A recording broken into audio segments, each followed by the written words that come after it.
position aérodynamique. Donc position aérodynamique, tu poses tes pectoraux sur le réservoir. Tu sais, tu te poses complètement parce que le fait de se poser évite de faire des efforts et de soutenir le poids de ton corps avec tes triceps et tes bras, tu vois. Donc position aérodynamique, donc je vais te dire une chose, si je te touche, c'est pas bon.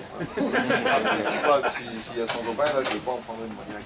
Donc là, tu vois, regarde, tes bras ils sont un petit peu écartés, n'hésite pas à être bien profilé derrière la moto parce que tu sais, 1 km/h, c'est 1 km/h. Puis tu sais, tout ce qui est gratuit, il faut le prendre. La position aérodynamique, c'est gratuit.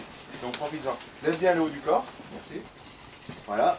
Tu es dans la ligne droite, donc tu as vu tes pieds, ils sont un petit peu en canard là, donc quelque part, tu vois, dans la ligne droite, il faut avoir les pieds bien profilés, c'est gratuit, hein, tout ce qui est gratuit.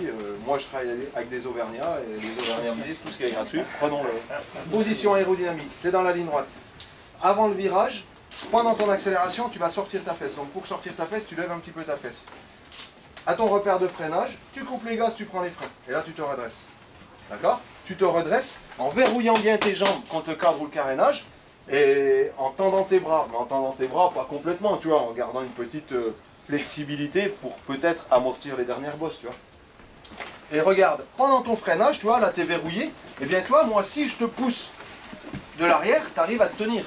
Tu vois, alors que si tu gardes, et ça c'est souvent le défaut de tout le monde, enfin de beaucoup de pilotes débutants, ceux qui gardent un petit peu la jambe ouverte pendant le freinage, mais finalement, au freinage, tu vas avoir tendance à t'enrouler un petit peu autour du réservoir et de forcer finalement avec tes bras. Donc tu vois, l'idée, surtout sur un circuit de freinage comme ici, où il y a 4 gros freinages surpuissants, eh ben, je peux te dire qu'il faut absolument se servir des jambes.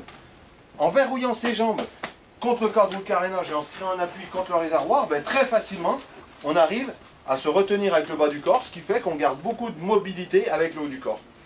Je coupe les gaz, je prends les freins, pendant le freinage je rétrograde, et arrivé au point de balancement, eh bien tu vois, tu vas mettre ta plante de pied sur ta pointe de repose-pied, tu vas ouvrir ta jambe, lâcher ton frein, simultanément plier ton coude, alors tiens-toi bien, tu vois, il faut que le poids de ton corps, voilà, il faut que le poids de ton corps il soit sur ta jambe là, d'accord? Donc verrouille bien aussi avec ta jambe intérieure, t'as les bleus ce soir. regarde, lâche tes mains. Toi, tu arrives à te tenir. Alors que regarde, si cette demoiselle, elle est un petit peu plus en avant, tu vois, lâche tes mains, tu te tiens beaucoup moins bien. Toi, le fait de se reculer, légèrement, fait qu'en fait, on arrive à mettre tout le poids de ton corps sur ses quadriceps. Et avec la jambe opposée, à bien se verrouiller contre le réservoir. Et donc là, on arrive à bien se tenir avec le bas du corps. Ce qui me permet d'avoir un coude intérieur plié, un bras opposé qui se tend. Et là, on arrive au maximum de l'exagération du déhanchement. Donc faites attention aussi d'avoir une plaque dorsale qui ne remonte pas trop, parce que quand vous allez lever la tête, ça va vous gêner avec votre casque. D'accord? Donc le coude intérieur plié, bras opposé tendu, la tête au-dessus de la main. Et tu vois, là, juste en tournant le regard, elle est capable de voir le point de déclenchement d'après ou le point de corde d'après.